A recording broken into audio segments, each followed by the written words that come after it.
Assalamualaikum warahmatullahi wabarakatuh.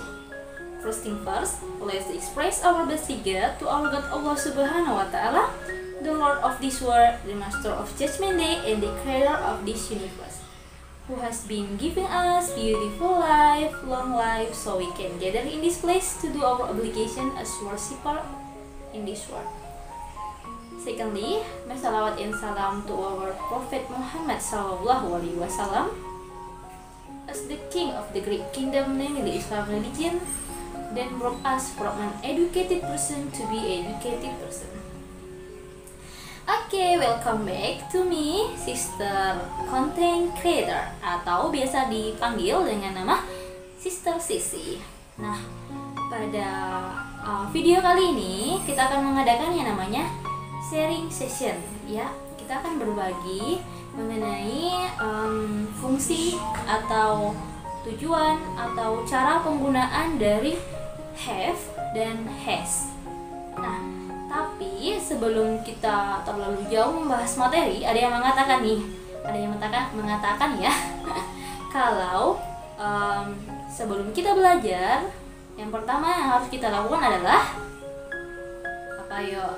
Ya, yang pertama kita lakukan adalah berdoa. Jadi marilah kita berdoa, semoga pembelajaran ini bisa dipahami dengan baik ya. Kalau belum dipahami, diputar-putar lagi aja videonya. Oke, berdoa dimulai.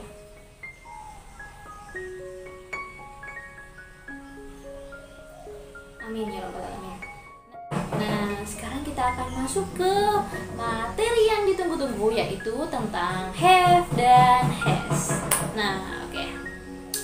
Jadi, have dan has ini biasanya tuh digunakan dalam 3 kegiatan ya. Ada have dan has itu artinya memiliki. Ada juga have dan has itu artinya kejadian yang sudah terjadi pada masa lampau tapi masih dirasakan. Kemudian yang ketiga, have dan has ini juga digunakan ketika kita harus harus.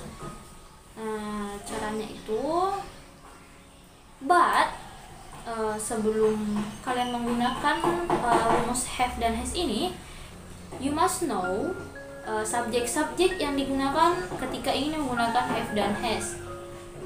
So, I want to introduce my virtual friends to you all. This is the little girl. Namanya itu Nana. Jadi kalian bisa panggil dia Nana. Hello Nana.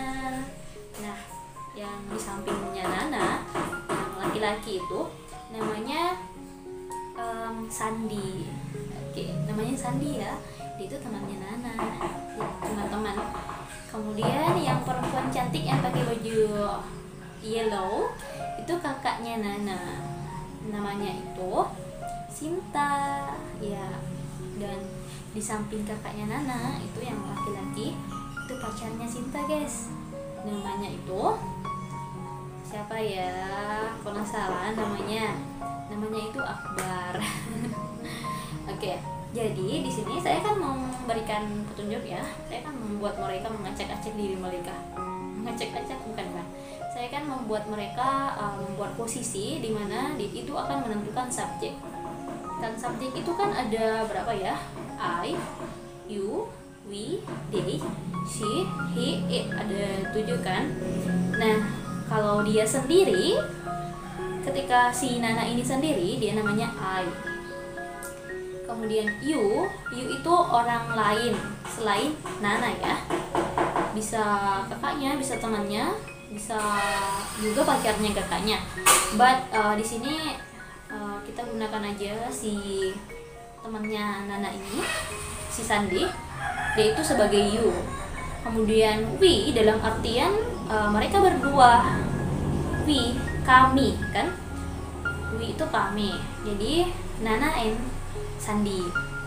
They dalam artian ini mereka. Jadi mereka dalam artian ini 2 atau lebih orang yang dibahas. Anggaplah mereka sedang membahas kakaknya Nana sama pacarnya tuh. Jadi itu termasuk mereka. Nah, untuk subjek I, you, we, they itu kita gunakan have. Sementara untuk she, he, it kita gunakan has. Oke, sekarang back to topic ya. Oke, how to use have dan has dalam kepemilikan, memiliki. So, rumusnya itu seperti ini. Subject plus have or has plus object. Misalnya, Nana have motorcycle. Jadi Nana tuh punya motor kayak gitu. Oh, dia kan tadi sebagai I ya. Jadi rumusnya itu I have motorcycle. Ya, kayak gitu. Kemudian penggunaan yang kedua yaitu kata kerja lampau yang masih ada rasa-rasanya sampai saat ini. Nah, rumusnya bagaimana? The pattern is subject plus have or has plus verb 3. Oke. Verb 3. Nah, contohnya dari kata make, membuat. Di kata verb 3-nya itu made. Misalnya gini, made kan? Oke, jadi anggaplah kakaknya Nana. Siapa ya tadi namanya? Sinta. Kan?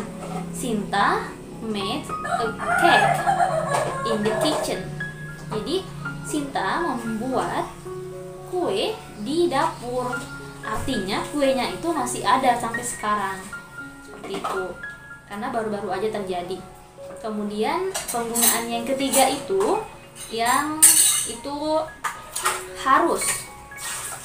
Have, has menjadi harus ketika ditambahkan to di belakangnya ya. Kayak have to, rumusnya tuh kayak gini. Subject plus have to or has to plus verb 1 plus object complement. Jadi contohnya si Sandi tadi temannya Nana, dia tuh mau pulang. Dia udah mau pulang ke rumahnya. Jadi rumusnya itu Sandi has to. Jadi kita pakai has ya karena Sandi itu termasuk he. Jadi Sandi has to go to his home. Jadi Sandi harus pulang, harus pergi ke rumahnya kayak gitu.